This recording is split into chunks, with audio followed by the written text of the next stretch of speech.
Probando, probando. ¿Qué tal, doctor? Buenas noches. Buenas noches, buenas noches. Ya, muy bien.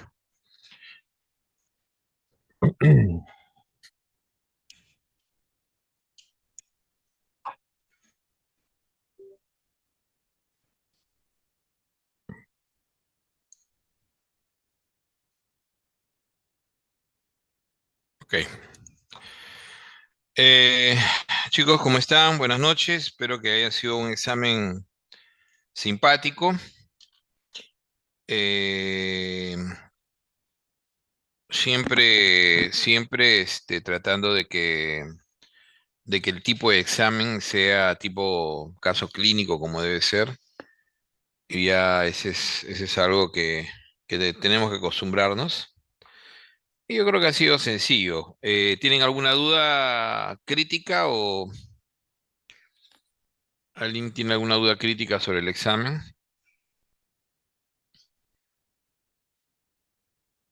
No, doctor, estuvo bien. Ya, muy bien. Por ahí, Keila me preguntó respecto a la pregunta uno, pero no, pues, en la pregunta uno había alternativas que eran ahorradores de potasio, pero no actuaban sobre la bomba de sodio, sino eran inhibidores directos del receptor de aldosterona, entonces no tenían por qué equivocarse ahí. Pues me imagino que quien le había hecho la pregunta no estaba leyéndola bien, ¿no? Definitivamente. Entonces, vamos viendo la asistencia mientras voy subiendo, colocando mi PPT. Ok.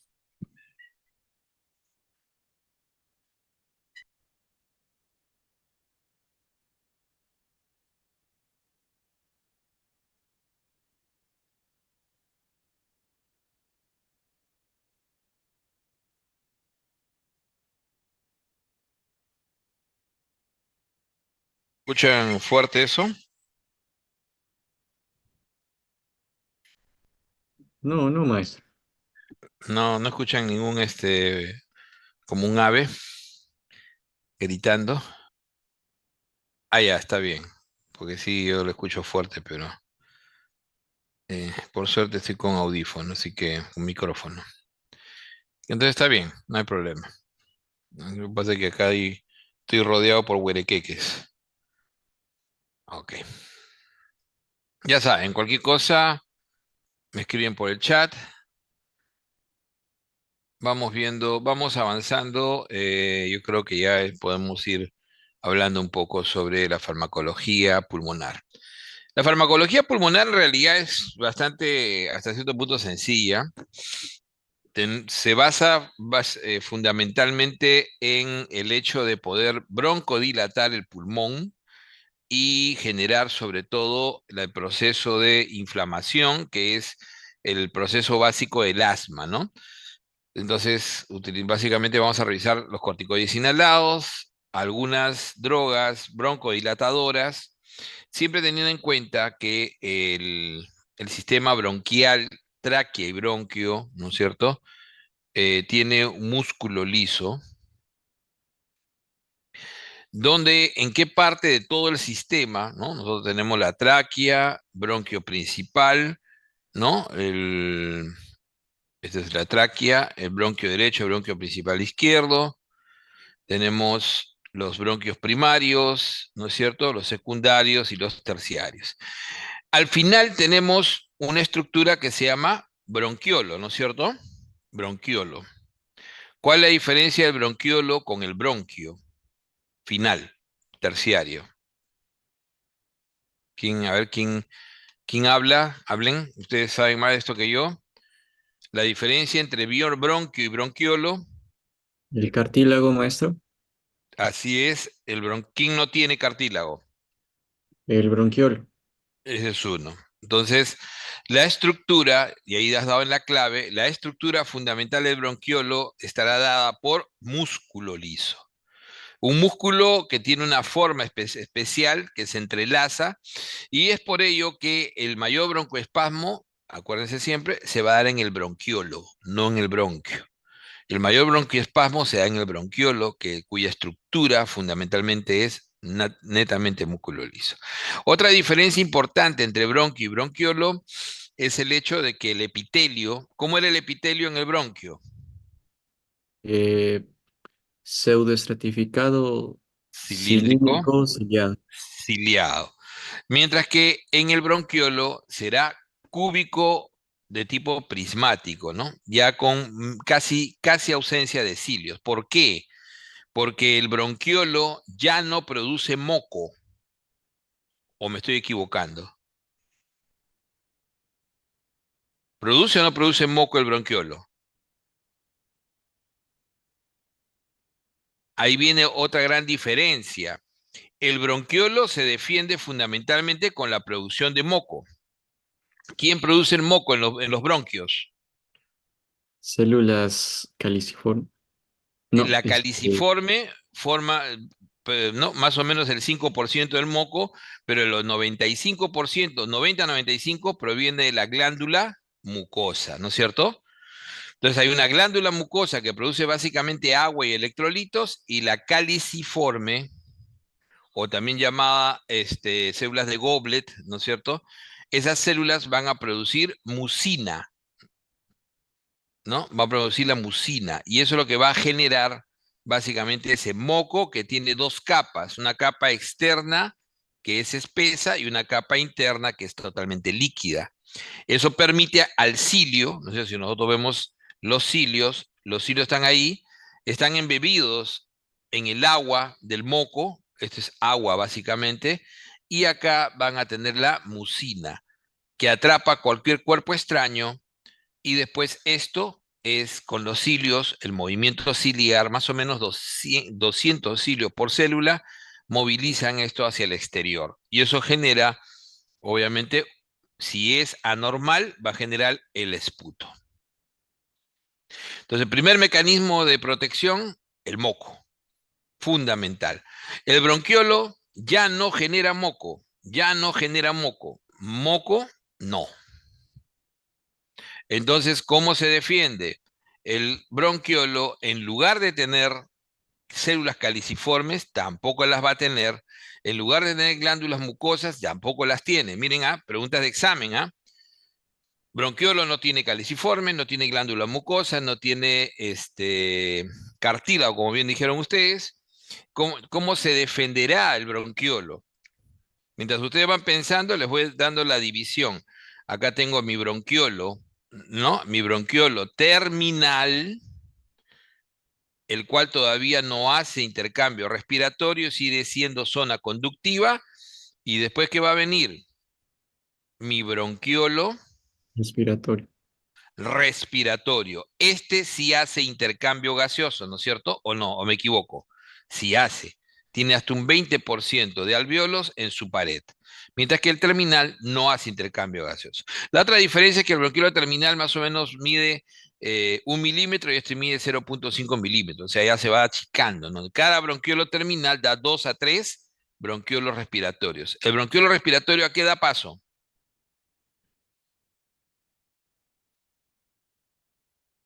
¿A qué da paso? Al saco alveolar. Primero al conducto alveolar, Ah, cierto. primero al conducto alveolar, cuya pared es 80% alveolos, y después al que lo que dijiste, hijo, ¿cómo se llama? El Saco alveolar. saco, así es, como van a hacer ustedes, sacos largos, el saco alveolar, ¿no? El saco alveolar, donde ya es 100% alveolo. Este es el alveolito, el cual básicamente tiene, ¿qué tipo de células tiene? Simples. Es un epitelio simple, plano generalmente, pero este es un neumocito tipo 1 y existe otro grueso que no es plano, que se llama neumocito tipo El 2 mes. 2. Así es, ¿no es cierto? No se olviden de eso. Entonces, esto es lo que vamos. Y este neumocito tipo 2, ¿qué produce? Líquido surfactante. Exacto, el tensoactivo, que en este caso es el surfactante clásico. Entonces ustedes me dirán, ¿cuál va a ser la defensa acá? La defensa acá es básicamente que no colapse produciendo surfactante. ¿Quién producirá en el bronquiolo surfactante? Si tiene solamente 20% de alvéolos, en el bronquiolo el surfactante va a ser, ya no va a ser esta, ¿cómo se llama el surfactante? Es un esfingolípido, ¿cómo se llama? ¿Quién se acuerda? Ya los agarré, es un esfingolípido. Pero acá en el bronquiolo respiratorio son proteínas. Son proteínas llamadas proteína A, proteína B, ¿se acuerdan? Proteína C, proteína D. Y estos son proteínas tensoactivas también. ¿Quién produce esta? Las células claras. Las células claras, ¿se dan cuenta? Entonces, las caliciformes han dado paso a las células claras. Y estas células claras producen un tensoactivo de tipo proteico. Mientras que ya el alveolo produce el surfactante clásico, ¿no? Hasta ahora no me dicen cómo se llama. Ya. Dipalmitoides. Entonces, ¿cómo? Ah, Dipalmitoil. fosfatidilcolina. Así es. Dipalmitoil. Completa, completa. Ah, Fosfatidilcolina. fosfatidilcolina. Fosfatidilcolina. Muy bien. Dipalmitoil, fosfatidilcolina. Entonces es importante. Este neumocito 2 grueso y que está generalmente, o sea, se ven poco, cuando uno lo viera por dentro, ve solamente un 5% de neumocito 2, pero toda la parte baja, detrás de los 1, siempre están los 2. En realidad son un poco más. Este neumocito 2 es precursor del 1, porque el 1, ¿qué cosa hace? Es el más importante, porque este hace el... El intercambio gaseoso. Así es, este es el que hace el intercambio gaseoso. Entonces, es importantísimo. Entonces, toda la patencia de que la zona ventilatoria nos da la zona conductiva hasta el bronquiolo terminal es importante para que pueda llegar con la cantidad suficiente de aire con oxígeno para que llegue. Obviamente, el bronquiolo respiratorio también tiene que estar abierto, es músculo. Entonces, cuando nosotros generamos broncoespasmo por algún motivo, el broncoespasmo se genera básicamente casi el 70% del broncoespasmo se genera en el bronquiolo terminal y el bronquiolo respiratorio, ¿ya? Es ahí, el parte muscular. Y entonces eso va a disminuir la llegada de aire y por lo tanto, por eso que se llama problema obstructivo, porque lo que estaba acá no va a poder salir. Y al no salir no permite la entrada, entonces va atrapando el aire. Ese es un problema obstructivo, ¿ok? ¿Por qué es obstructivo, doctor? Porque hay dificultad para que se conduzca el aire en forma normal, para que entre y especialmente para que salga. Se va a atrapar acá el aire, entonces esto se va a inflar más. Ese es el problema obstructivo. Mientras que si yo tuviera el intersticio que rodea a estos conductos y todo el intersticio se pusiera duro, ahí el problema es que no podría el saco alveolar dilatarse completamente, ¿sí o no? ¿Y eso cómo se llama? Problema restrictivo. Entonces acá están las grandes patologías pulmonares. Los problemas restrictivos que fundamentalmente lo que dan son, ¿qué cosa? Enfermedades pulmonares intersticiales difusas, los EPIT, las famosas fibrosis pulmonares. ¿Ok? Y hay los problemas obstructivos, que cuando son problemas obstructivos reversibles, o sea que se pueden revertir al 100%, ese es el típico asma bronquial. Y cuando el problema obstructivo no es reversible, es no reversible, ese se llama enfermedad pulmonar obstructiva crónica, el EPOC. ¿Ya? Entonces, eso es básicamente, y miren cómo hemos hecho esta introducción para poder entender lo que vamos a ver ahora. Entonces, el asma bronquial es una enfermedad de tipo obstructiva, ¿no es cierto? ¿Obstructiva de qué tipo? irreversible. Es una enfermedad de tipo inflamatoria crónica. O sea, el proceso de obstrucción es generado por un proceso inflamatorio. Por eso es que el tratamiento de fondo o de base siempre va a ser antiinflamar. ¿Qué antiinflamatorio se utiliza? Se utiliza como antiinflamatorio el corticoide, pero corticoide inhalado, no sistémico, no por vía oral, no por vía parenteral, sino el corticoide inhalado. Entonces, el asma es una enfermedad inflamatoria crónica, donde lo que va a haber es una este es hiperreactividad bronquial. Entonces, se va a cerrar, se va a cerrar. Y eso hace que uno no pueda dar un flujo normal, o sea, no pueda botar, sobre todo el problema va a ser botar el aire. Miren ustedes, cuando uno ventila normalmente, uno hace su espirometría, entonces uno agarra, tú le dices a una persona, toma todo el aire que puedas. La persona toma el aire, todo el aire que pueda. Sosténlo, o sea, aguanta, aguanta, ya te llenaste de aire. Ya, ahora bótalo sin parar, con toda la fuerza que puedas. Entonces lo botas de esta manera. Entonces, esta persona inició votando en el segundo, en el minuto o segundo cero, y en el primer segundo, debió ser capaz de votar más del 80% de todo el aire inspirado. Todo lo que inspiró, tiene que ser capaz de votarlo, tienen ustedes que ser capaz de votarlo en el primer, o sea, hagan la prueba y soplen. Allá, en el primer segundo ya votaron más del 80%. Esto es normal.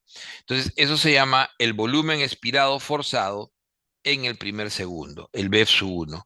Entonces, normalmente uno va a poder botar el 80% del aire inspirado en forma voluntaria y intensa, o sea, uno hace una inspiración forzada, máxima, entonces uno puede votar el 80% y en el resto de los segundos votan el restante 19 a 20%. ¿Se dan cuenta? Eso es lo normal. ¿Qué va a pasar en el asma? En el asma, el BEF1, tanto en el asma como el EPOC, en el BEF1, como es patrón obstructivo, va a ser menor del 80%. Eso significa, cuando haces la espirometría forzada, te va a demostrar que este valor BEF1 menor 80% es un valor de obstrucción. Entonces uno dice, ya, puede ser obstructivo. Todos los obstructivos van a ser asma o EPOC. Algún EPIT podrá ser restrictivo. ¿Podría dar este patrón? Algunos pueden darlo. Como algunos pueden darlo, entonces la mejor manera de decir que un paciente es obstructivo es hallar la relación del BEFS1 sobre la capacidad vital forzada. ¿Qué cosa es la capacidad vital forzada? Es todo. Acá el BEFS1 era el 80%, el 100% será la capacidad vital forzada. Entonces pones BEFS1 sobre capacidad vital forzada y si este es menor de 0.7, o sea, menor del 70%, eso sí demuestra que es sí o sí obstructivo. ¿Cómo demuestro que es obstructivo reversible? Hago lo que se llama el test de reversibilidad. Y el test de reversibilidad justamente se hace con el fármaco que más vamos a estudiar hoy día, que es el beta 2 agonista. ¿Cuál es el beta 2 agonista que más utilizamos? A ver, si se acuerdan, alguno que sea asmático, el beta 2 agonista que más utilizamos es el Salbutamol. salbutamol. Entonces, con salbutamol usualmente se hace 4 inhalaciones y el paciente se ve si revierte. Si es reversible, ¿qué significa eso? Si su BEFS1 mejora en más de 12%, si es mayor al 12% la mejora del BEFS1, eso es reversible, eso es asma. Y si revierte, pero menos del 12%, eso no se considera reversible. Por lo tanto, debe ser probablemente sea EPOC. Lo más probable es que sea EPOC. Pero también se puede dar en las bronquiectasas, la bronquiolitis obliterante, algunas enfermedades más raras, ¿ya? Entonces, y así se hace el diagnóstico de asma. ¿Por qué se da el asma? El asma tiene fenotipos, y vamos a mencionar básicamente los dos más importantes. El asma se da en el 90% de los casos. Este bronquio se va a cerrar, va a producir broncoconstricción, así se llama, ¿no? Va a producir broncoconstricción. Fundamentalmente, es lo que dice acá, fundamentalmente va a producir como broncoconstricción por un proceso inflamatorio. Y ese es el perfil clásico llamado fenotipo hipersensible. Hipersensible. Antiguamente se llamaba extrínseco. Y entonces ahí tú puedes definir algún tipo de alérgeno o antígeno. Este es el antígeno. El más frecuente en nuestro medio es el ácaro del polvo, el Dermodes. También está el polen, el humo del tabaco, etcétera. Entonces, la exposición a este alérgeno, captado por la célula dendrítica, va a exponer, ¿no? Básicamente a las células T a producir fundamentalmente mediadores. En el caso de la hipersensibilidad, el mediador es el mediador de hipersensibilidad tipo 1, que es el IgE, fundamentalmente IgE. Este es el de hipersensibilidad. Y ese IgE va a ir a la célula mastocito, ¿no? Al mastocito, el cual va a degranular fundamentalmente histamina y producir inicialmente, eso se llaman las sustancias preformadas, va a producir inicialmente proceso inflamatorio, va a producir broncoconstricción, incremento de la secreción mucosa, va a producir, ¿no? Va a haber mayor cantidad de producción de moco, va a haber vasodilatación y por lo tanto edema. Ese edema va a producir proceso inflamatorio y la broncoconstricción. Entonces, eso es el clásico fenotipo hipersensible. Los adultos, los que empiezan el asma en la adultez, hacen lo que se llama el fenotipo, es el otro fenotipo. Hacen el fenotipo generalmente llamado eosinofílico. El eosinofílico no tiene exposición al alérgeno, no se descubre. Acá en el hipersensible, me olvidaba, también existe la aspirina, hay un perfil adicional, la aspirina también, los AINES también son generadores de asma. Hay personas que básicamente tienen esa característica. El eosinofílico, que es fundamentalmente el asma típica del adulto que empieza en la adultez, ¿ah? No es el adulto que fue asmático desde niño, no, es el que empieza recién de adulto, llamado también intrínseco. Este básicamente lo que genera, no se sabe por qué, es una activación de estas células produciendo sobre todo interleuquina 4 e interleuquina 5. Y este generalmente va a exacerbar el eosinófilo. Al final, esto genera una serie de mediadores de inflamación. En el caso del hipersensible, la cronicidad se da básicamente por leucotrienos, ¿ya? Más que todo leucotrienos. Y en el caso del eosinofílico, se da por diferentes factores de inflamación. Son muy variables. Ahí, fundamentalmente, la interleuquina 5 y 4 son los grandes efectores de todo este proceso. Entonces, esos son los dos. Hay otras variantes, pero son los dos grandes variantes del asma. ¿Por qué es importante esto? Si alguien me dijera, doctor, es una clase de farmacología. Entonces yo le voy a decir, ¿por qué? Porque acá tú vas a entender que la farmacología va a actuar en diferentes niveles. Desde el alérgeno o el antígeno, donde vas a poder generar terapia, ¿no? De desensibilización, ese es un tipo de terapia de desensibilización. Ahí están los alergistas, incluyendo el hecho de evitar esta degranulación. ¿Cómo puedes evitar esta degranulación? Existe un grupo de medicamentos, ¿no? Llamados cromomas, que pueden bloquear la degranulación, las cromomas. ¿Qué son las cromomas? Ya no se usan en el Perú, pero hay que conocerlos, el cromoglicato de sodio, cromoglicato de sodio. El cromoglicato de sodio inhalado, se usaba con niños para tratar de disminuir la degranulación. No es que bloqueara, pero por lo menos disminuía la degranulación. Eso es importante.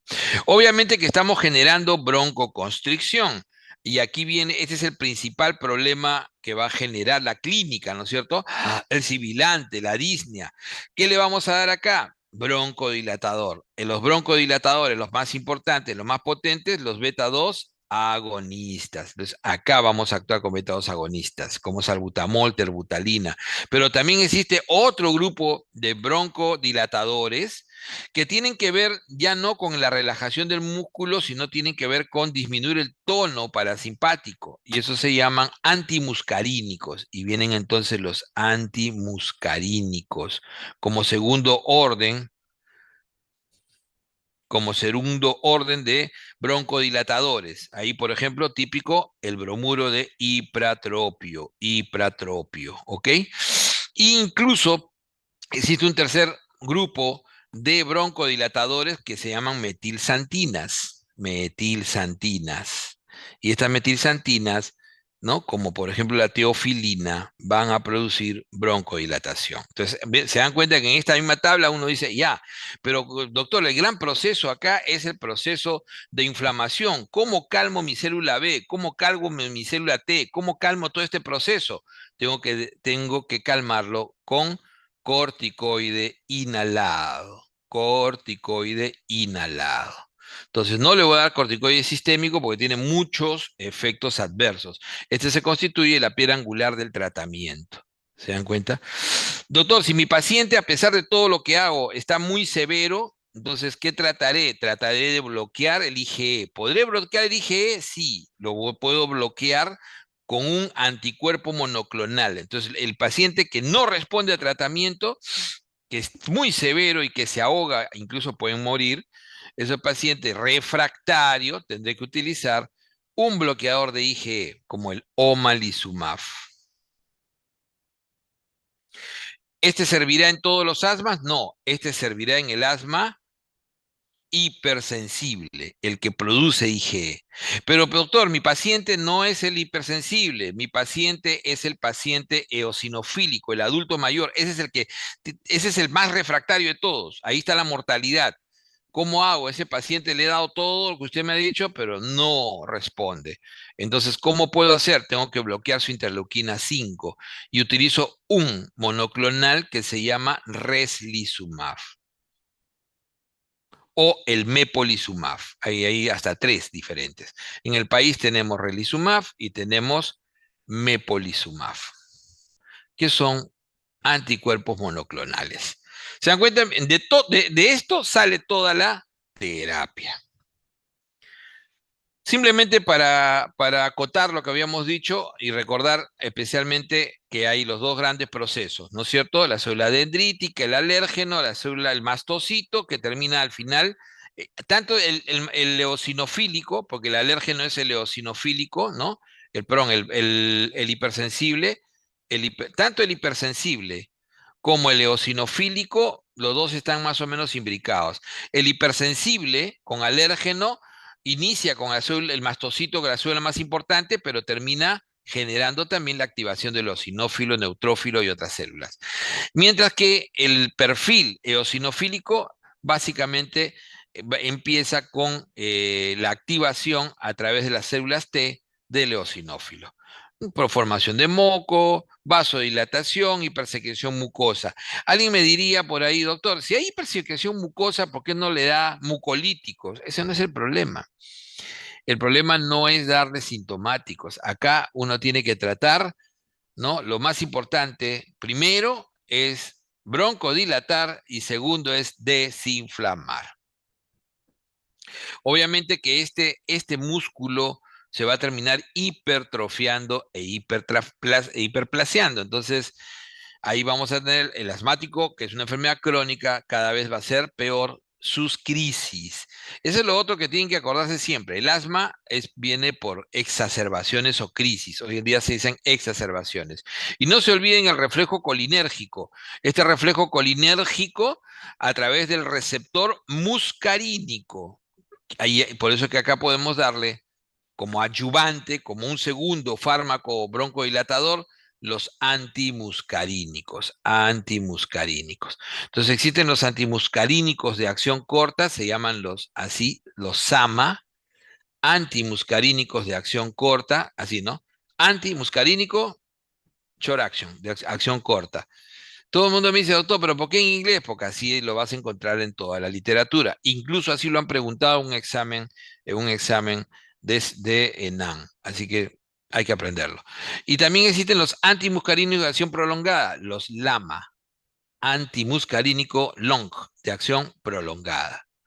¿Se acuerdan que cuando uno tenía que broncodilatar, lo primero que utilizabas era, ¿no? Lo más potente son los beta 2 agonistas, ¿no es cierto?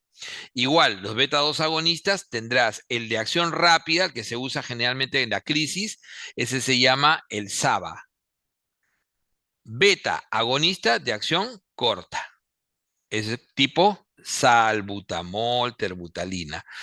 Y también existe para el paciente crónico el LABA, perdón, el beta agonista de acción prolongada, como el salmeterol, que es lo que tenemos en petitorio, el fenoterol, no, perdón, el formoterol, el salmeterol, ese es de acción prolongada.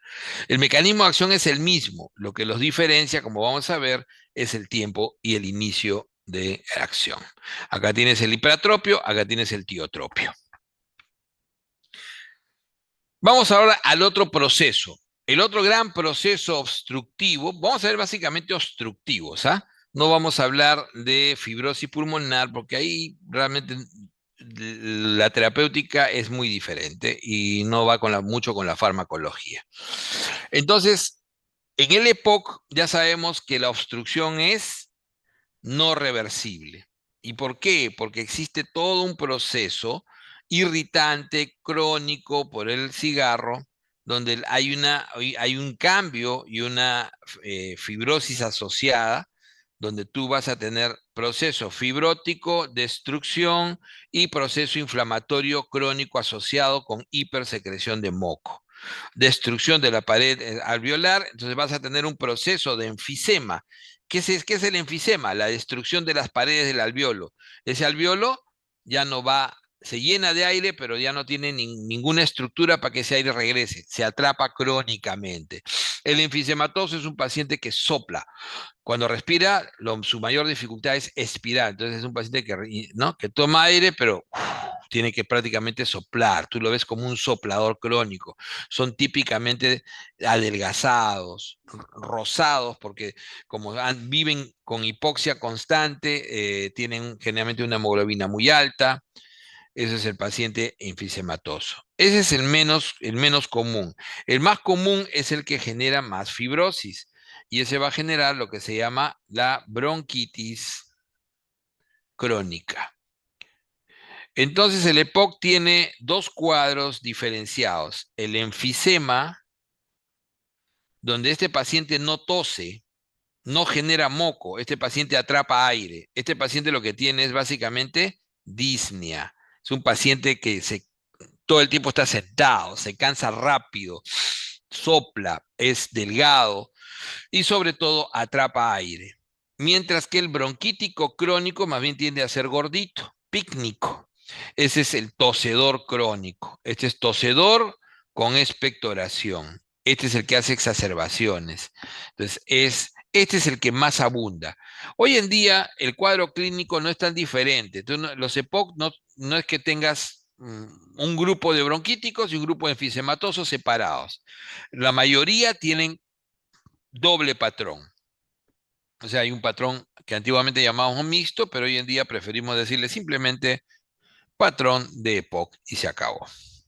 Entonces, este paciente que va a tener atrapamiento de aire, tos crónica, producción excesiva de moco y exacerbaciones donde el paciente se va a ahogar, se va a llenar de secreciones y va a requerir antibióticos siempre, porque se ha visto que estas exacerbaciones están asociadas al sobrecrecimiento y a la infección, sobre todo por una bacteria llamada Haemophilus influenzae.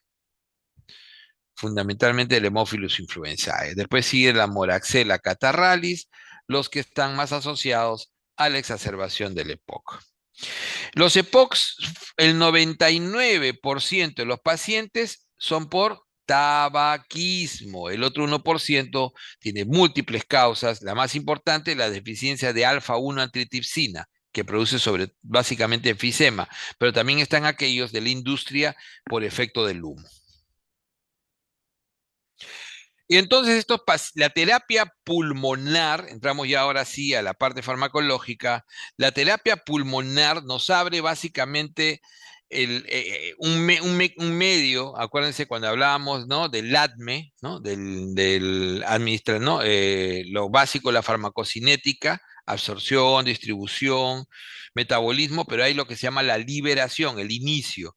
Entonces, una de las vías por los cuales vamos a adquirir estos medicamentos, lo clásico es vía oral, ¿no es cierto? Después están las vías parenterales, pero está la vía inhalatoria. Entonces, acuérdense, cuando hemos visto fármaco básica, la primera parte, hay la vía inhalatoria. La vía inhalatoria es la más natural para la patología pulmonar. Entonces, se va a preparar el medicamento para ser inhalado, ¿no?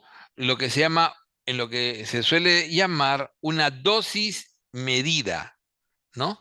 Meteorizada, ¿no? Una dosis medida meteorizada. Entonces, esta dosis que viene un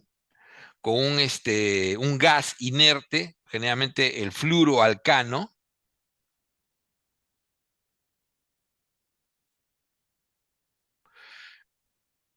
se dispara, ¿no?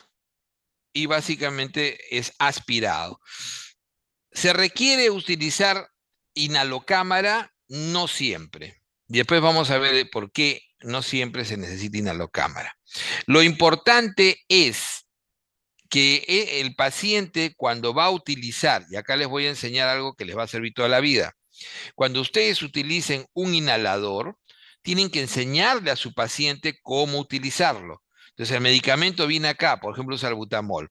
Al paciente le dicen, primero tienen que agitarlo, ¿no es cierto? Tienen que mezclarlo, se agita para que el medicamento quede en todo, o sea, quede en la forma adecuada para poder ser disparado. Lo mueven y le dicen al paciente, usted bote todo el aire que tenga, desinfles. Entonces el paciente tiene que botar primero el aire, todo, incluso hasta toser. Y ustedes le indican, cuando ya te quedas con cero aire, ya no puedes botar más, en ese momento te pones a la boquilla a 5 centímetros, y disparas en el momento que vas a tomar el aire con la boca abierta. Y haces una inhalación larga hasta llenar por completo lo máximo que puedas llenar. Y sostienes. Sostener significa lo que nos solemos decir nosotros, aguanta, no botes el aire, aguanta todo lo que puedas, como si estuvieras buceando, fueras a bucear o un concurso de quién aguanta más el aire. Entonces, botas todo, disparas y tomas y lo aguantas. Y lo más importante es eso, que lo aguante. Cuando uno hace eso, el 10 al 20% del medicamento va a ingresar inhalado, porque es así, o sea, acá está la boca abierta, ¿no es cierto?, del paciente, acá está el medicamento y disparan, y en línea recta y hacia el pulmón va a ir al 10 a 20% del disparo. El resto, obviamente, por la manera en que se dispara, como es un gas, se abre, ¿no? Se va abriendo. Entonces, el resto se va a abrir. Entonces, ¿qué va a pasar? Esto se abre y se va quedando en la boca. El 80-90% del medicamento se va a quedar en la boca, en la lengua, en las paredes, y se va a tragar. Y es este medicamento tragado el que generalmente va a generar los efectos adversos. Es el que va a generar los efectos adversos. En cambio, este es el que va directamente a generar el efecto en el pulmón y el efecto sistémico, pero localizado.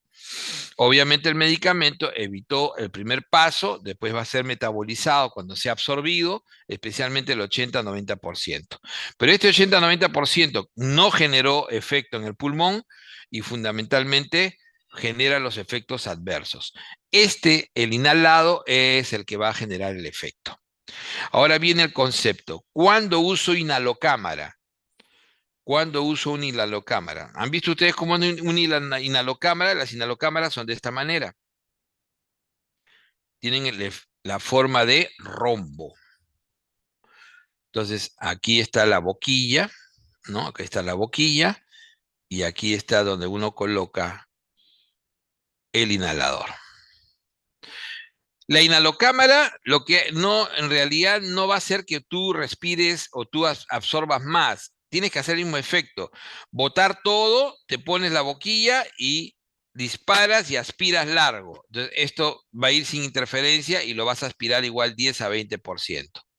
Entonces, ¿para qué se lo pone, doctor? Se lo pone para que el resto que iba a ser tragado sea atrapado. ¿Se dan cuenta? El resto que iba a ir a la boca va a ser atrapado por estas paredes. La inhalocámara sirve fundamentalmente para evitar efectos adversos. Cuando un paciente tiene mucho efecto adverso por un beta agonista, hay que usar inhalocámara. Cuando un paciente usa corticoide, siempre se recomienda que los corticoides inhalados usen inhalocámara. ¿Por qué? Porque lo que se queda en la boca puede generar candidiasis, cambios en la mucosa, puede generar cambios en la voz, ¿no? Entonces, y tragado puede generar incluso esofagitis candidiásica por hongos. Entonces, las inhalocámaras fundamentalmente no se usan en todos los pacientes.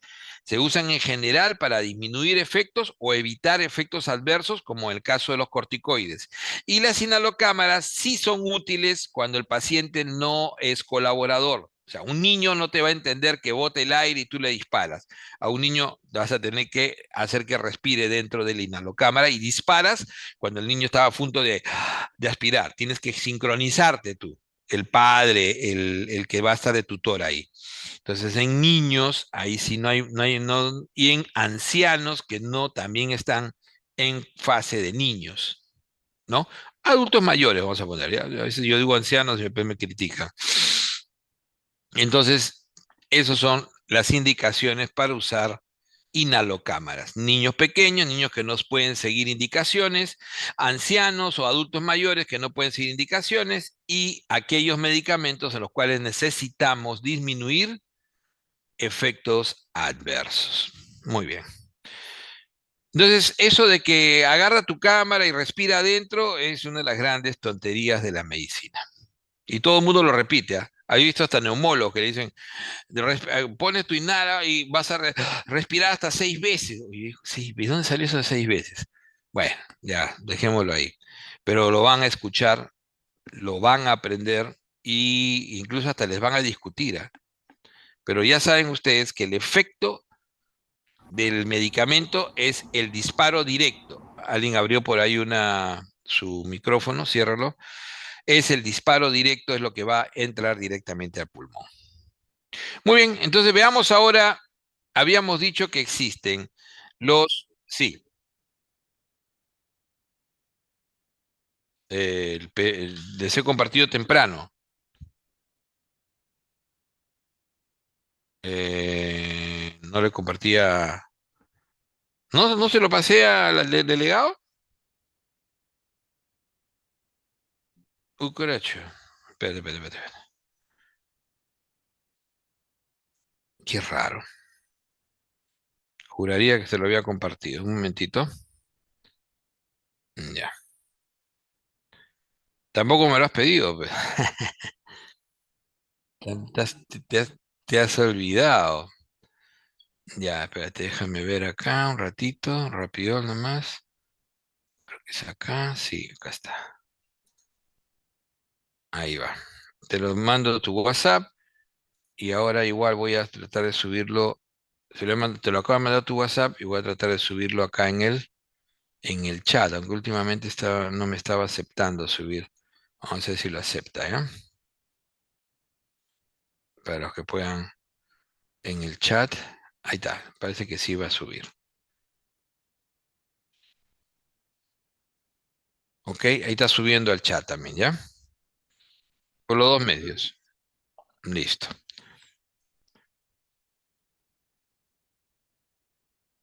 ¿Listo? Ya, seguimos. Yo le decía que lo más importante para mí es que aprendan por lo menos a usar sus broncodilatadores. La broncodilatación, entonces, número uno, el más potente, los más potentes son los beta 2 agonistas. ¿Por qué? Porque si ustedes tienen un bronquio,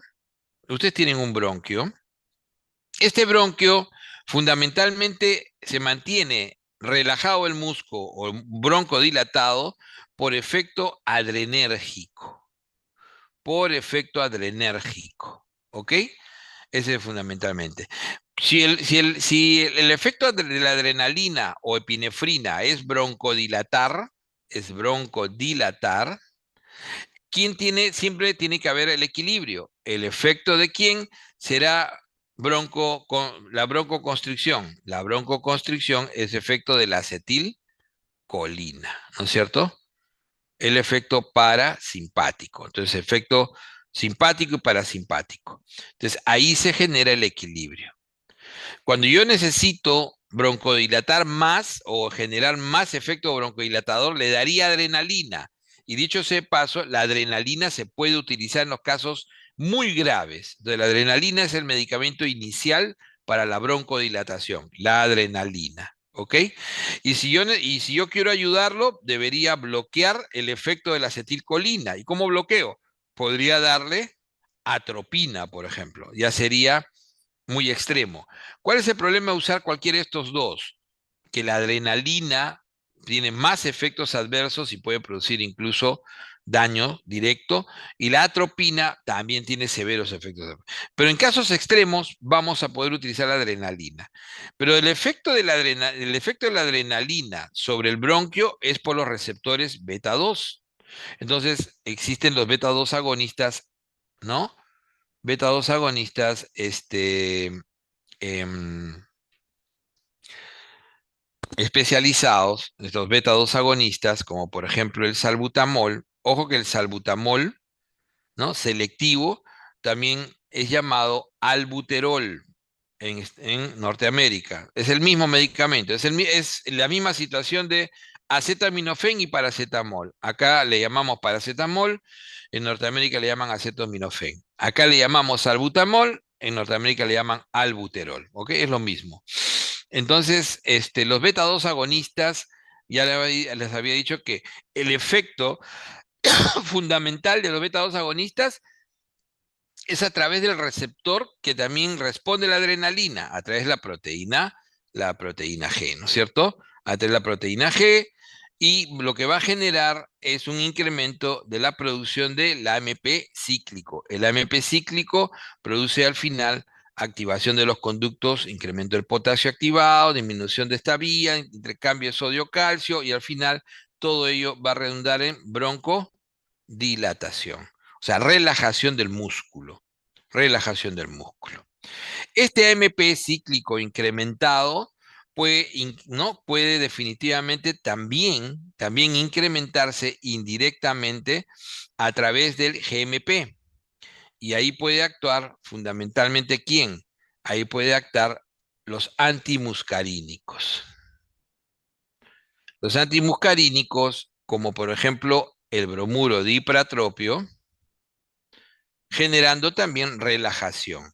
Y las metilsantinas bloquean la fosfodiesterasa, que es la enzima que procesa el AMP cíclico a 5-AMP. Entonces, si yo disminuyo esta transformación, entonces tendré más AMP cíclico, igual que en este efecto, y por lo tanto generaré mayor relajación muscular.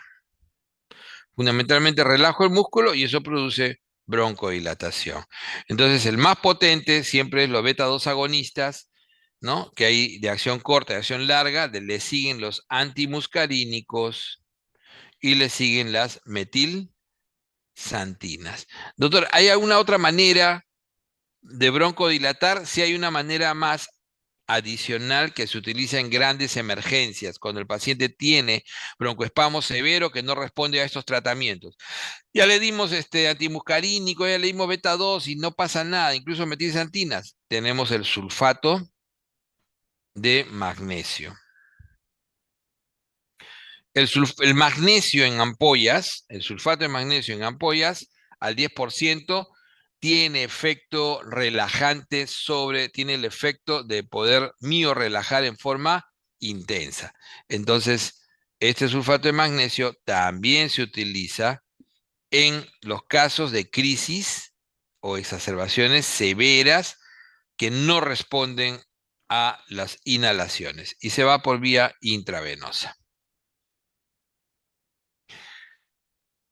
Siempre es importante, ¿no? Saber que estos medicamentos son muy útiles, pero tienen importantes efectos adversos. El efecto adverso más importante, más del 30% de los pacientes tienen lo que se llama el temblor muscular o también llamado tremor. El tremor es el temblor de manos. Entonces tú le dices al paciente, el paciente lo va a saber que de repente su manito se está, ¿no? Incluso en reposo, temblando. El temblor muscular, ¿ok? Ese es efecto directo.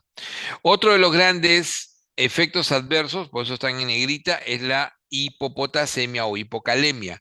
Recuerden que como el efecto adrenérgico que tiene los beta-2 agonistas va a afectar, ¿no?, la bomba de sodio-potasio ATPasa, ¿no es cierto? Entonces eso va a hacer que haya mayor sobrecaptación de potasio en las células musculares y eso puede bajar, de hecho, el potasio. Incluso los beta-2 agonistas se utilizan como tratamiento en la hipercalemia. O sea, cuando tienes el potasio alto, también se utilizan las nebulizaciones para ayudar a bajar. Aunque su potencia no es muy alta, pero es muy rápido y muy fácil de instaurar. Es uno de los tratamientos que se pueden utilizar para bajar los casos de hipercalemia. Como efecto adverso, entonces, los beta-2 agonistas producen hipocalemia y tienen efectos metabólicos. De ellos siempre recuerden que puede producir hiperglucemia, además de incremento de los lípidos, el piruvato, pero pueden producir hiperglucemia.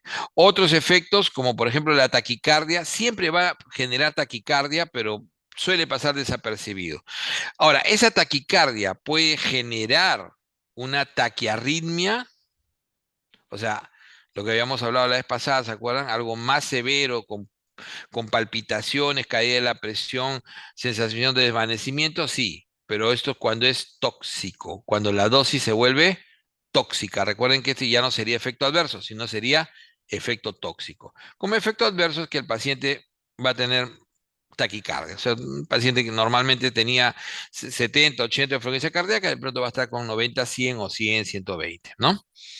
Además de aumento de la vasodilatación periférica, el paciente está inquieto e incluso se ha reportado hipoxemia asociada. Pero bueno, estos son los efectos adversos más importantes. Siempre recordar hipocalemia o hipopotasemia, el temblor muscular, el tremor, que es el temblor de manos, y la hiperglucemia y la inquietud como uno de los más importantes. Existe un efecto interesante que pueden tener los beta-2 agonistas. Los beta-2 agonistas tienen un efecto interesante que puede ser o sea, la pérdida de su acción por estimulación excesiva, por sobreestimulación. Eso se llama taquifilaxia. Entonces, muchas veces los asmáticos que son muy ansiosos, se disparan mucho, están disparándose todo el tiempo y eso es peor. O sea, eso puede generar más bien el bloqueo del efecto del medicamento por efecto taquifiláctico. Otro grupito, habíamos hablado de las metilsantinas. Las metilsantinas son medicamentos que no se están usando mucho últimamente. El medicamento oral básico se llama teofilina, el medicamento parenteral se llama aminofilina. Suele utilizarse más en casos severos o como un adyuvante, ¿ya? Sobre todo se usa más en EPOC que en asma. La célula inflamatoria tiene cierto efecto antiinflamatorio, pero sobre todo nosotros sabemos que las metilsantinas actúan sobre la fosfodiesterasa. Y esa acción sobre la fosfodiesterasa va a incrementar indirectamente el AMP cíclico, lo va a incrementar porque va a haber menor metabolismo AMP cíclico y eso va a incrementar ¿no? La broncodilatación. Entonces, eso tener en cuenta. El gran problema de la aminofilina, perdón, de la teofilina, de las metilsantinas, las teofilinas, es básicamente que es un medicamento, acuérdense, de rango estrecho. Y el concepto de medicamento de rango estrecho ya lo hemos estudiado. Habíamos hablado que los medicamentos de rango estrecho tienen muy cercano el nivel tóxico del nivel terapéutico.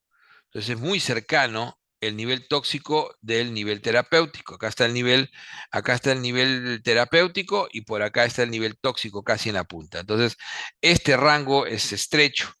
Entonces, cuando uno llega al nivel sérico de actividad, un cachito más, como si dice un poquito más, está muy cerca y llegas a la toxicidad. Entonces hay efectos secundarios y efectos tóxicos de las metilsantinas, ¿no? Puede producir, por ejemplo, náusea, cefalea, ¿no? Incremento de la diuresis.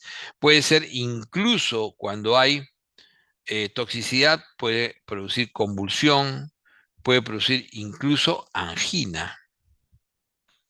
Y algunos pacientes pueden hacer incluso infarto de miocardio. Entonces, eso siempre hay que tener en cuenta en la teofil. Entonces, las metilsantinas son medicamentos de rango estrecho, por eso es que no se suelen utilizar con todos los pacientes. Encima van a tener problemas que afectan su eliminación y eso puede generar mayor toxicidad. Esto va a generar, estos factores que afectan la eliminación generarán mayor toxicidad. Y ya recuerden que la toxicidad puede generar convulsiones, puede producir angina, puede producir arritmias y puede producir infarto de miocardio. Los antimuscarínicos, como habíamos dicho, la relajación del músculo es dependiente de adrenalina y el que no está tan relajado, que tenga un tono mayor, es dependiente de acetilcolina. Entonces, el receptor fundamentalmente, ¿no? El receptor muscarínico. Entonces, la acetilcolina, a través del nervio vago, fundamentalmente va a generar que haya un equilibrio. El problema es cuando este efecto es mayor del usual. Si este efecto es más intenso, porque el sistema vagal parasimpático está muy exacerbado, y esto se suele ver sobre todo en los pacientes con EPOC, también en los asmáticos, pero más chiquito, sobre todo en EPOC se ve este tono elevado parasimpático, entonces el paciente hace, ¿no? una constricción más intensa. Entonces, cuando uno usa el medicamento, ¿cuál serán los medicamentos? Aquel que evita la acción muscarínica. Entonces, tienes que utilizar un antagonista muscarínico. Ese antagonista muscarínico de corta acción se llama SAMA. Ese es el grupo. Ahí tenemos el bromuro de ipratropio. Y los de acción prolongada, los que son los que más se utilizan en EPOC, cuando el paciente crónico, es el LAMA, el tiotropio. Ahora, en el caso de los LAMAs, hoy en día hay muchos más medicamentos, pero sobre todo son de alto costo, ¿no? Ya el tiotropio es de alto costo, pero lo tenemos al menos en el petitorio nacional. Pasemos ahora, habríamos hablado que sobre todo en asma, si bien es cierto los antimuscarínicos se utilizan y son base fundamentalmente el EPOC, pero también se utilizan como ayudantes en el asma. En el caso del asma, el medicamento piedra angular del tratamiento para evitar nuevas recaídas, o sea, el gran preventivo en el asma, o sea, el que te va a realmente evitar que hagas crisis, porque lo que tú quieres es evitar, no hacer crisis y mejorar, no, lo que tú quieres es evitar que haga la crisis. Y eso lo hace el corticoide inhalado. ¿Por qué? Porque acuérdense que el asma es una enfermedad inflamatoria, básicamente. Y entonces el corticoide fundamentalmente va a actuar disminuyendo todo este proceso de generación de citoquinas, ¿no es cierto? Entonces vamos a disminuir, se va a actuar directamente en la generación de citoquinas, que son las que al final van a generar todo este proceso inflamatorio. Recuerden que, por ejemplo, en la generación de los leucotrienos, que son los que más perpetúan la, el proceso inflamatorio crónico, podemos bloquear la formación de leucotrienos, pero su formación primigenia parte básicamente del proceso inflamatorio. O sea, podemos bloquearlo con corticoide inhalado o podemos bloquear el leucotrieno ya cuando se está produciendo, generando o a nivel de su acción, que es el receptor. Ahora vamos a ver eso. ¿Se dan cuenta? Pero el corticoide al final es el antiinflamatorio por excelencia. Entonces, ahí el corticoide nos va, ¿no?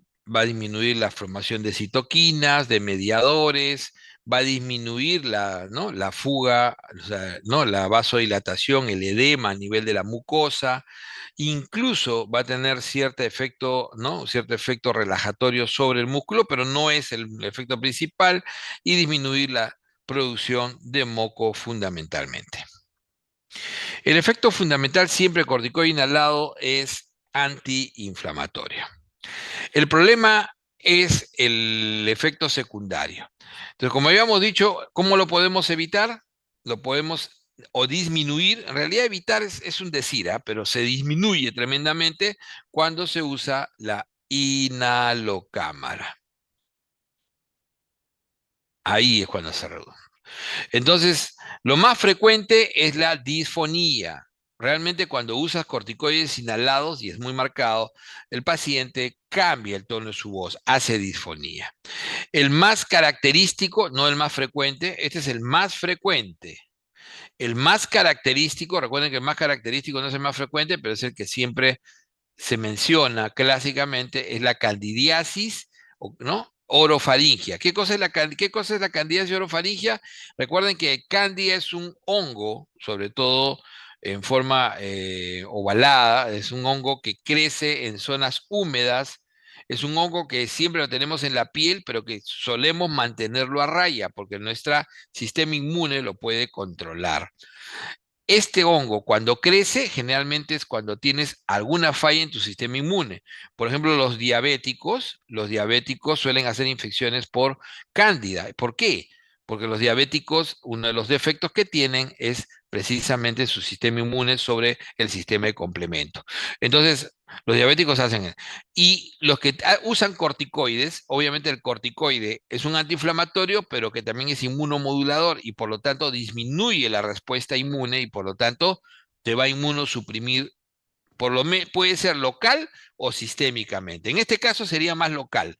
Por eso es que la cándida crece en la boca y se ve la boca llena de lesiones como si fueran aftas, pero con fondo blanco. Entonces se llena la boca de un fondo blanco. Y dice, oye, tiene mucho sarro. No, pero le duele, dice. Ah, no, ese sarro, el sarro jamás te va a doler. Eso es cándida. Úlcera, incluso ulcera. Y la tos también se puede presentar. Ahora, si uno usa mal el corticoide inhalado, ojo que el corticoide inhalado también lo van a ver con estas siglas, ICS, ¿ya? Así como lo pone Gina. ¿Qué cosa es el Gina? GINA es la estrategia global de lucha contra el asma.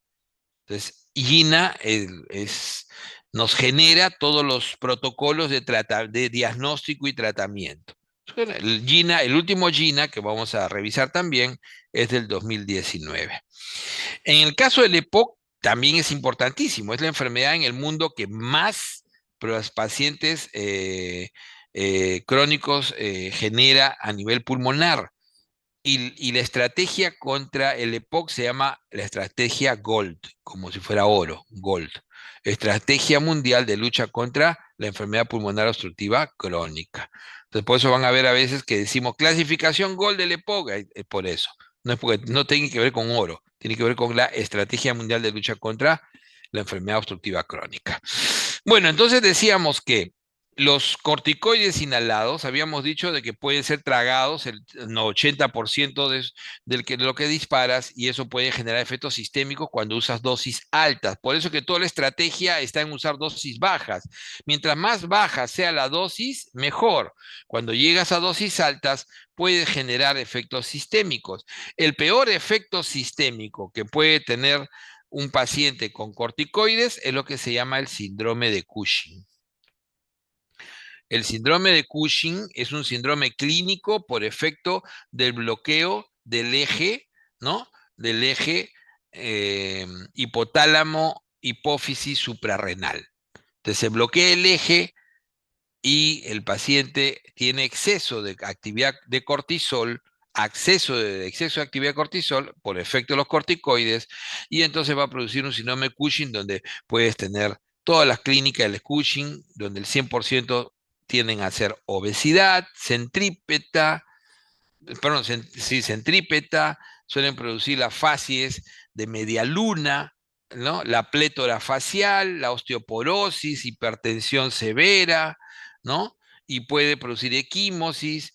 Incluso los corticoides pueden precipitar cataratas, glaucoma, puede generar, ¿no? Una hiperglucemia, como si fueras un diabético, va a generar incremento de riesgo cardiovascular, entonces el paciente se fregó solamente por dar corticoides. Por eso es que lo que nunca deben usar en un paciente asmático o de ningún tipo es corticoide sistémico, darle prednisona.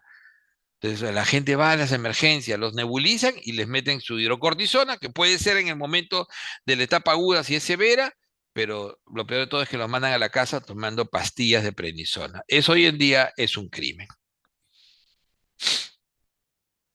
Los antileucotrienos, habíamos hablado que el paciente con asma hipersensible, entonces el paciente que genera de su célula cebada, ¿no es cierto? Sobre todo de su célula cebada, también eosinófilo, genera, ¿no? La liberación de histamina, pero también va a degranular, ¿no? Va a exacerbar la cascada del ácido araquidónico y a través de la 5-lipoxigenasa va a generar leucotrienos, que son al final los que van a perpetuar el proceso inflamatorio. ¿Cómo puedes ayudar al corticoide? O sea, no reemplaza, pero te puede disminuir la dosis de corticoide. Esto es muy útil. Los antileucotrienos hoy en día los usamos también en rinitis alérgica, en dermatitis atópica de los niños, o sea, en todo lo que es hipersensibilidad son muy útiles cuando el paciente es crónico. Entonces le das crónicamente antileucotrienos. De los antileucotrienos son de dos tipos.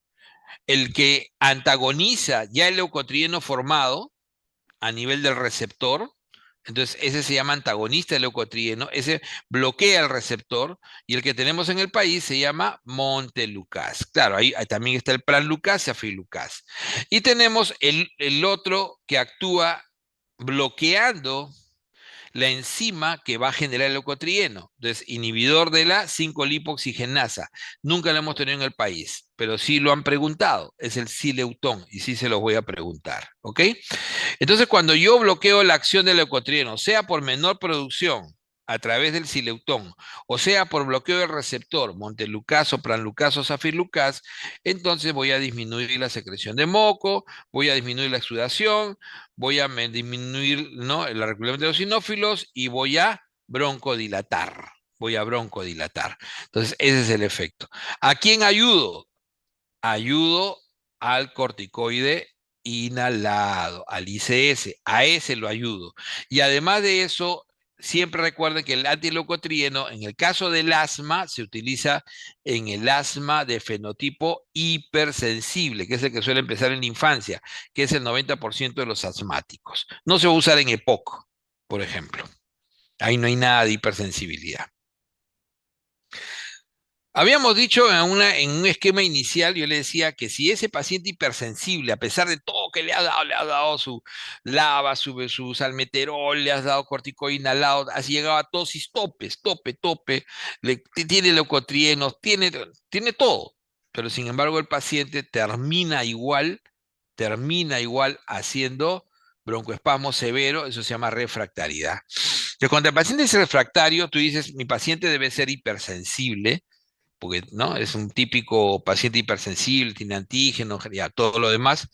Este paciente hipersensible, entonces, que incluso ya recibió Montelukast probablemente y no ha podido revertir, de hecho que el mediador es el IgE. Entonces, ¿qué haces? Le haces un dosaje de IgE, le pides su dosaje IgE y te sale IgE elevado. Con eso ya demostraste que efectivamente es hipersensible. Entonces, si yo tengo IgE elevado, puedo darle un bloqueador de receptor de IgE. Y ese bloqueador de receptor, el anti-IgE, antirreceptor, es el omalizumab. Ese omalizumab entonces va a bloquear la acción de este IgE que estaba exacerbando la actividad de célula cebada, que me granulaba histamina, me producía leucotrienos y prostaglandina D2, y además de eso, la acción del macrófago, la inflamación crónica, reclutamiento de linfocitos y disminución de la actividad de eosinófilos. Todo ello bloqueando a través del... Ya saben que los monoclonales son productos biológicos. Este es un anticuerpo producido por una cepa de células que pueden ser murinas, pueden ser humanizadas o pueden ser humanas. En este caso, el SU es humanizado. Me parece que es humanizado. Ustedes saben que MAP significa monoclonal. El SU es de qué tejido viene. SU creo que es humanizado. Y la antepenúltima, el LI, es el que te dice para qué fue diseñado. LI es para enfermedades autoinmunes o del sistema inmune, obviamente, como en el caso de el asma, hipersensibilidad, por ejemplo. Y este OMA lo pone el laboratorio que lo descubrió. Entonces, es lo único que pone. Omalizumab. Ok, el omalizumab es un anti-IgE muy caro, muy útil y bueno, y está en petitorio, pero lo he visto usar muy poco, lamentablemente. Es muy buen medicamento. Entonces, a este nivel va a servir. ¿Qué otros biológicos podemos generar? O sea, es solamente para mostrarles cómo hay mediadores en cantidad y sobre todo en quiénes, en los que tienen ese asma no hipersensible, lo que se llama el asma eosinofílico. Y entonces vamos a generar como gran mediador interleuquina 5. Hay muchos mediadores, pero interleuquina 5. ¿Qué podemos darle siendo interleuquina 5 y 4 los más importantes? Podemos darle igual, ¿no? Podemos darle definitivamente lo que es eh, me- em, anticuerpos monoclonales específicos para interleuquina 5, como Reslizumab, ¿no? Como el Reslizumab, igual Li, Reslizumab, y el mepolizumab.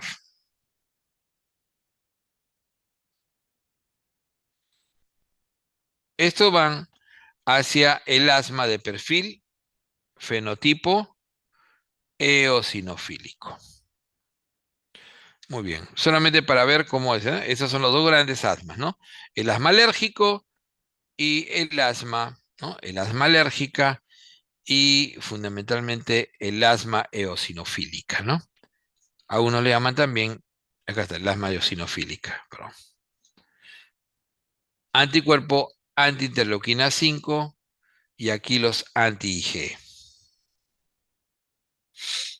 Estos son los medicamentos, digamos, una tabla no muy reciente, me parece que este es 2022, no estoy muy seguro, pero acá tienen, por ejemplo, el omalizumab, está en el país, muy utilizado, el mecanismo, el grupo de personas a usar, los efectos clínicos, va a reducir exacerbaciones, ¿no? Básicamente va hacia los refractarios, ¿no? Y básicamente el efecto adverso podría producir anafilaxia específicamente, dolor en el sitio de acción.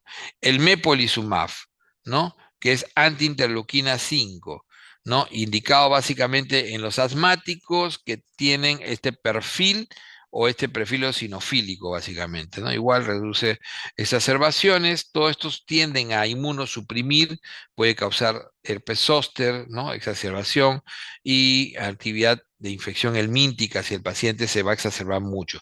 Por eso que estos pacientes, cuando uno le va a dar un monoclonal, tiene todo un protocolo. Tienes que descartar que no tenga tuberculosis activa, tienes que descartar que no tenga ninguna hepatitis activa, desparasitarlo prácticamente. O sea, generalmente lo que nosotros hacíamos era darle ivermectina, ¿no? Para desparasitarlo por completo, para evitar cualquiera de estas complicaciones. Y el Reslizumab, que son básicamente los que se suelen utilizar en nuestro país. Ya para terminar, ver lo que es la estrategia del GINA y cómo se establecen los tratamientos. Este es el tratamiento que hoy en día hablamos en el GINA. El gran cambio del 2019 es que todos los pacientes, ya no, antes se decía que el intermitente, porque antes se decía, ¿qué tipo de asmas tienes? Tienes el asma intermitente y tienes el persistente. Del persistente tienes persistente leve, persistente moderado, persistente severo. ¿Te das cuenta? Entonces, de acuerdo a su clínica, tú lo clasificas y dices, el intermitente antes le dabas solamente SABA, beta-agonista de acción corta, cada vez que tenía, que era rarísimo, 1 o 2 episodios al año, no le dabas más. Pero hoy en día, lo que cambió en el 2019 es que todos los pacientes, incluyendo los intermitentes, se les recomienda desde el inicio utilizar corticoide inhalado. O sea, ya el paso 1, que es el intermitente, indica dar corticoide inhalado, incluso a veces combinado con beta-agonista de acción prolongada, el formoterol. Eso es lo que quería básicamente para esto es el cuadro.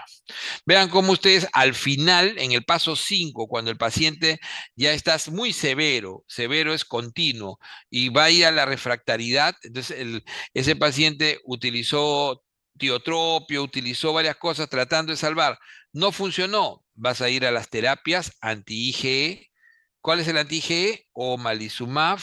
Vas a ir a las terapias anti-interleuquina 5, si es el caso, si es eosinofílico, reslizumab o mepolizumab. Solamente para recordar la patología, ¿no? Pero acá hay un cuadro que quiero sobre todo esto de acá. De acá, este es clave para su examen. Revísenlo bien, se los voy a dejar para que lo lean. Creo que repetirlo sería ocioso, pero es el efecto. Acá está el mecanismo de acción de los beta 2 agonistas, ¿no? La broncodilatación, ¿no? ¿Cuál es el efecto de la broncodilatación? El mecanismo, el AMP cíclico, como, ¿no? Los antimuscarínicos, la teofilina. Los antileucotrienos, su mecanismo de acción que ya hemos mencionado, el corticoide inhalado y el anti-IgE. Y este de acá ya es un resumen, básicamente. ¿Qué cosa es el SABA?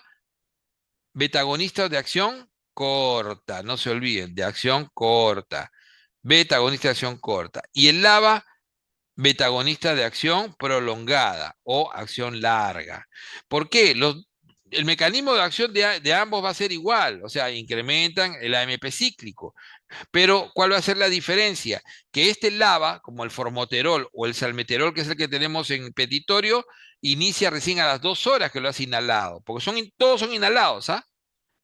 Mientras que el que es de rescate, ¿por qué es rescate? Porque es cada vez que tienes crisis, inicia a los 20 minutos. Lo nebulizas y comienza a los 20 minutos ya a hacer todo su mayor efecto. Su efecto adverso para ambos va a ser igual, ¿no? Tremor de manos, hipocalemia, hiperglucemia, como ya he dicho, y la taquicardia que puede ser severa y arrítmica cuando hay toxicidad.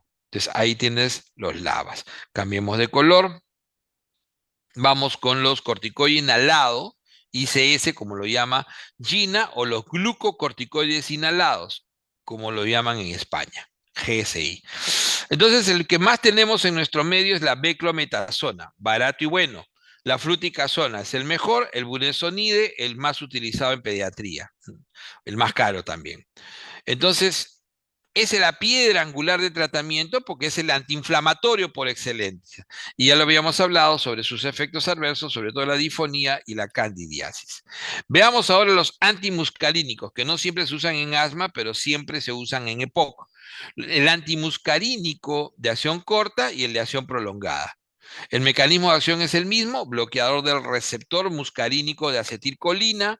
Tenemos en lo que es la acción corta el bromuro de ipratropio y el bromuro de tiotropio. Aquí voy a hacer un paréntesis sobre formas de presentación.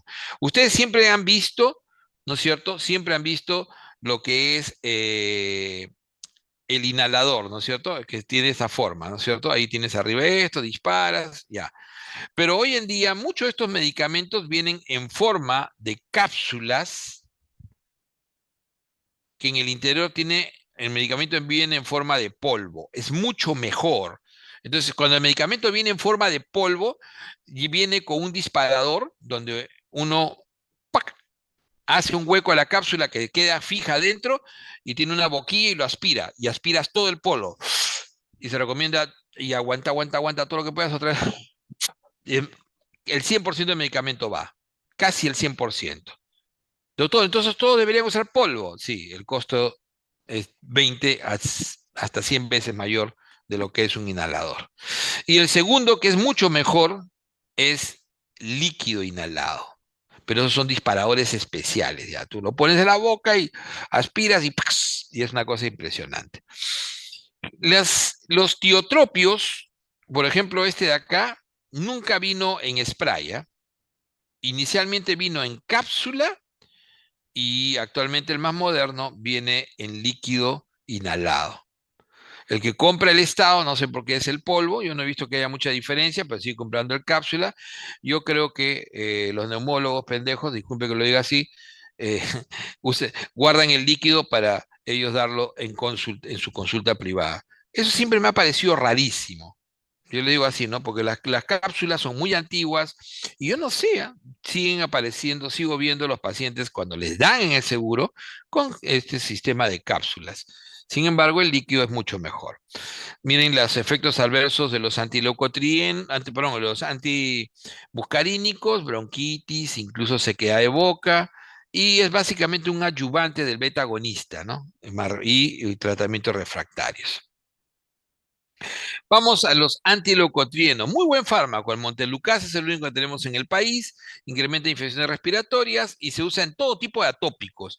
Tanto el asmático para ayudar a disminuir, en el caso del asmático, para disminuir el corticoide inhalado en su dosis. No lo reemplaza, es para disminuir la dosis, para que no uses una dosis muy alta. Pero también se utiliza en otras atopías. Y acá tienes el anti-G, el anti-interleuquina 5, el relizumab, que es el que más se utiliza hoy en día. O sea, cambiemos de color. Disculpen, IgE, interleuquina 5, los efectos adversos más importantes y la indicación, ¿no? Asma refractaria, sobre todo en el fenotipo atópico, o sea, también se le llama fenotipo atópico, pero sobre todo fenotipo hipersensible, el término más correcto. Y por último tenemos lo peor que hay, que es el corticoide sistémico. Este es el tratamiento para el pobre.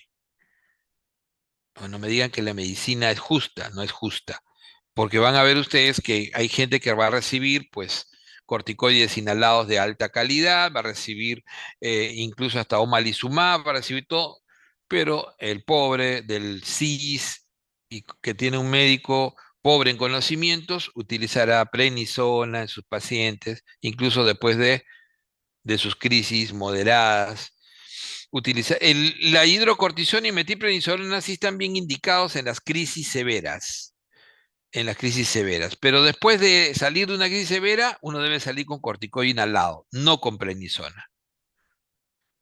Pero cuando tú tienes un refractario y no tienes que darle, porque nunca le vas a poder dar omalizumab, relizumab, ahí sí es dramático. Ahí sí yo he tenido que prescribir prednisona porque no había manera que ese paciente consiguiera un omalizumab o un relizumab.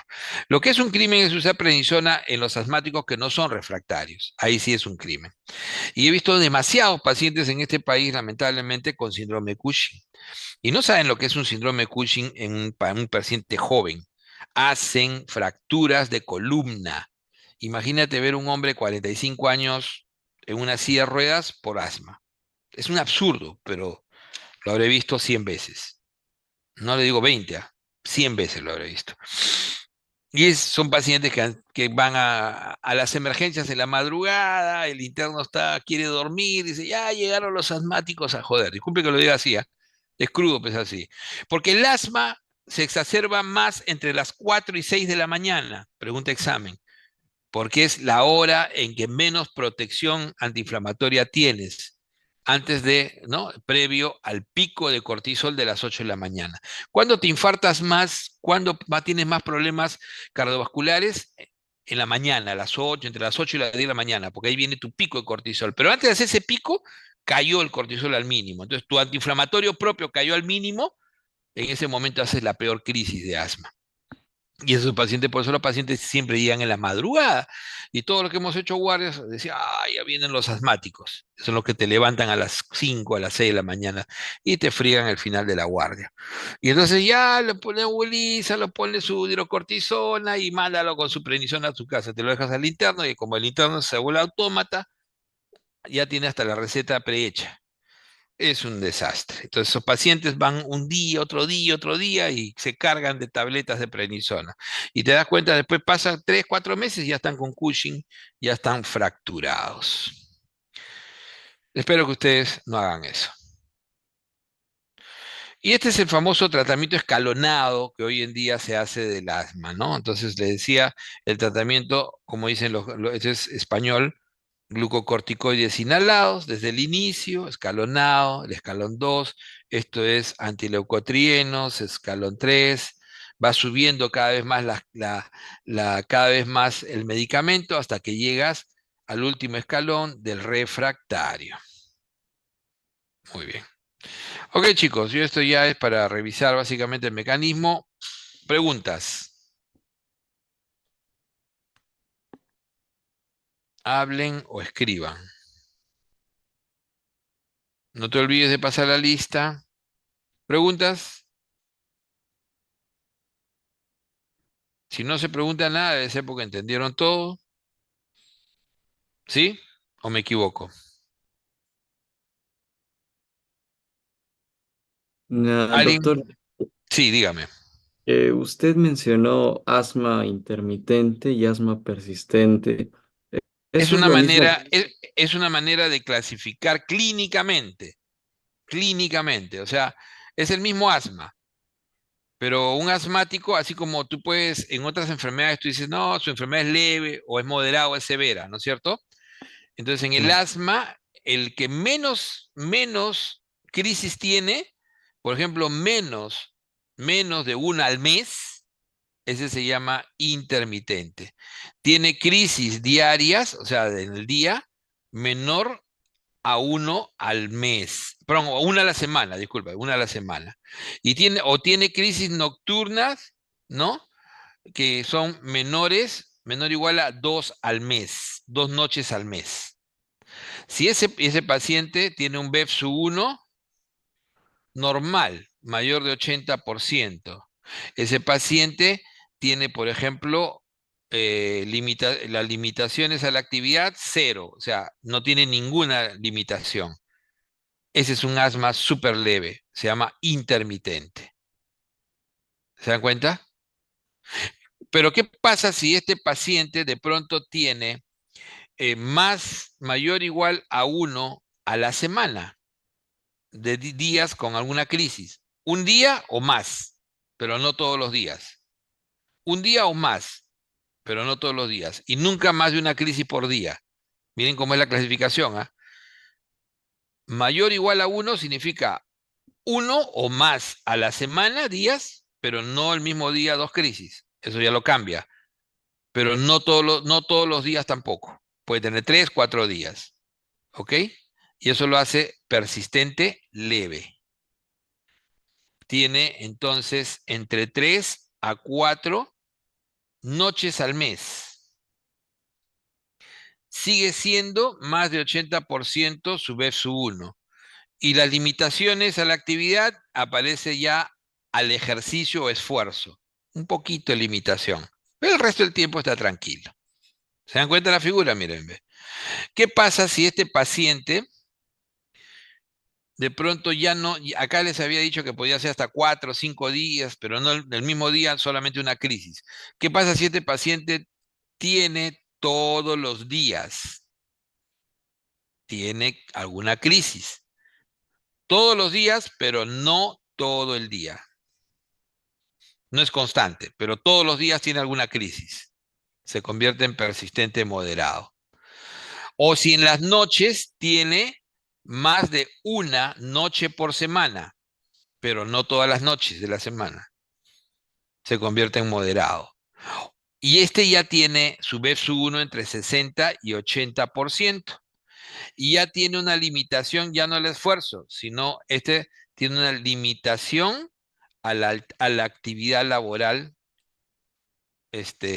a la alta actividad laboral. O sea, su actividad laboral ya está ligeramente limitada. O sea, ya no puede, usualmente falta el trabajo. Este es un persistente moderado. Y entonces tenemos de pronto el paciente, no, con amarillo ni hablar, vamos con el rojo otra vez. De pronto tenemos el paciente que te hace síntomas continuos. O sea, todo el tiempo está con síntomas. Todo el día está con síntomas. Continuos. No solamente todos los días, sino todo el día. Acá era todos los días, pero no todo el día. Acá sí es todo el día con síntomas. O tiene todas las noches, no duerme, todas las noches el asma interfiere su sueño. Ese es persistente severo. Ese ya tiene, acá era 60-80, ese ya tiene menos de 60% de BSU1 y ese ya tiene limitación de su actividad incluso al reposo. O sea, ese está sentado ya. Incluso ya tiene limitación al reposo, hasta para comer. Persistente severo. Ese disneico constante. ¿Se dan cuenta? Este es el severo. Y habrá uno más, doctor, si hay uno más, pero este es lo clásico, hasta el persistente severo, porque habíamos dicho que este persistente severo, que ya usa dosis tope de todo, incluso adyuvantes como tiotropio y montelukast y otros más, ¿qué tal si a pesar de todo ello no responde? Si no responde a ningún tratamiento, pasa a la refractariedad, que no entra en la clasificación, ¿ah? Y ese es el que vamos a utilizar, los biológicos. Entonces, si tú lo pones en este esquema, entonces en este esquema es así, ¿no? Aquí tienes, disculpa, el intermitente en el escalón 1, tienes el persistente leve en el escalón 2 y 3, tienes el persistente moderado, que empiezas con el 4 y pasas al 5, y tienes al persistente severo, ¿no? Que tiene parte del 5, el 6, y por último, el que va a requerir esto será el refractario. ¿Me quedó claro? Sí, sí, maestro, Ya, muchas gracias excelente, por... excelente, ya. ¿Alguien tiene alguna otra duda?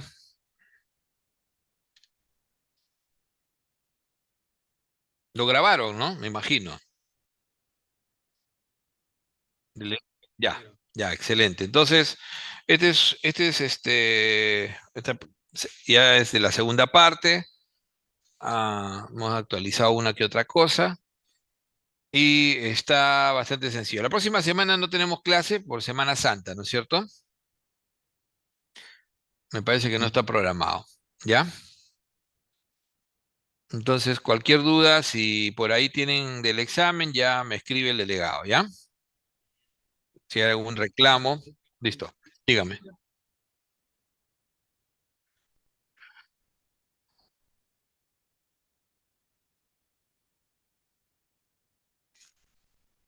O si quieren, revisen con calma y me las mandas escritas y ya se las respondo en la siguiente clase, sin problema, ¿ya? Que te las manden escritas con su sustentación y yo se las resuelvo iniciando la siguiente clase. ¿Ya? Mejor hacemos así. Listo, chicos, los dejo entonces. Espero que haya sido provechoso. Claro que sí, doctor. Muchísimas gracias. Hasta luego. Y lo único que les voy a decir es, doctor, ¿y en pulmón no hay otras? El antitusígeno es algo que todo el mundo lo usa, pero en realidad es un medicamento, no amerita, digamos, mayor, revisión. Es básicamente sedativo. Hay un centro de la tos. Recuerden que la tos se genera. ¿Dónde se genera mayor tos? En la faringe. Ni siquiera es en el bronquio, ni siquiera es el pulmón, es faringio. Y se ceda la tos solamente cuando la tos interfiere la vida normal o el sueño, pero no porque tengas tos. Estoy con tos, toma un antitusígeno. No, bruto, no, no debes hacer eso. Busca la causa. Si es alergia, es un antihistamínico, etcétera. Pero si tienes una tos que no te deja dormir, ahí sí está indicado. Y el antitusígeno por excelencia es la codeína, pero hay que tener mucho cuidado porque la codeína tiene efecto opiáceo y puede producir, ¿no? Demasiada adherencia, la persona se puede ver adicta y adicción. El dextrometorfano es lo que está en petitorio, y existen otros, el que yo más uso es el clobutinol, por ejemplo, el, que es un antitussígeno central, que es muy útil especialmente cuando la tos, como les digo, no les deja dormir. Eso pasaba a veces en el COVID, ¿ah? Pasaba. Los fluidificantes en realidad son un engaño ¿no? Un saludo a la bandera, ¿no? La guaifenesina te va a incrementar, es una tontería. Entonces, pero a veces el paciente quiere, y si no le va a afectar su economía, que compre, no tengo ningún problema. Y básicamente aquellos que van, no los que incrementan o la secreción, sino aquellos, eh, dije fluidificantes un momento, ¿no? Los expectorantes, eso no sirven para nada. Y los fluidificantes es diferente, porque lo que hacen los fluidificantes es romper la mucina, ¿no? Del moco, cuando el moco es muy espeso. Ahí sí hay una indicación, apúntenlo, ¿ah? Eso sí es una indicación. Cuando la enfermedad, especialmente los restrictivos, que no hemos visto casi nada, produce un moco muy espeso, no que tengas moco, ¿ah? Entonces, los fluidificantes son útiles para romper esa parte proteica que tiene. Acuérdense que la mucina es una glucoproteína, entonces es útil. El más útil de todos, la acetilcisteína. La acetilcisteína se utiliza especialmente en enfermedades que producen mocos. ¿Y por qué el moco espeso puede ser dañino? Porque un moco demasiado espeso produce tapones de moco. Y eso puede producir que obture toda una zona de bronquio, ¿no? Y puede producir lo que se llama una atelectasia. Entonces el pulmón deja de entrar el aire y se retrae. Y eso incluso se puede infectar y genera una neumonía. Entonces, sí hay indicación de fluidificante cuando el esputo es muy espeso y difícil de expectorar. Ancianos que a veces tienen esputo por una neumonía, no tienen fuerza para expectorar, entonces, y encima se deshidratan y el moco se vuelve más espeso, es importante darle, ahí sí, fluidificantes. Entonces, la acetilcisteína es lo que se suele utilizar. Existe otro fluidificante que se utiliza mucho, que es la bromexina, pero tiene la potencia mucho más baja. Yo creo que si van a darle algo, denle lo que es más efectivo y está más demostrado que la acetilcisteína. Por ejemplo, para una enfermedad como la fibrosis quística, que es una enfermedad muy severa y que suele producir muchos tapones de moco, tienen que vivir tomando acetilcisteína. Recuerden que la acetilcisteína es un medicamento que es antídoto de la intoxicación por paracetamol. ¿Ya? Pregunta examen. Ok, ahí terminamos la clase. Muy amables chicos, nos vemos en un par de semanas. Igual estoy conectado a través del chat con su delegado y cualquier problema me envían en cualquier momento y yo lo resuelvo. Buenas noches. Hasta luego. Buenas noches. Buenas Sí, noches. doctor. Hasta luego.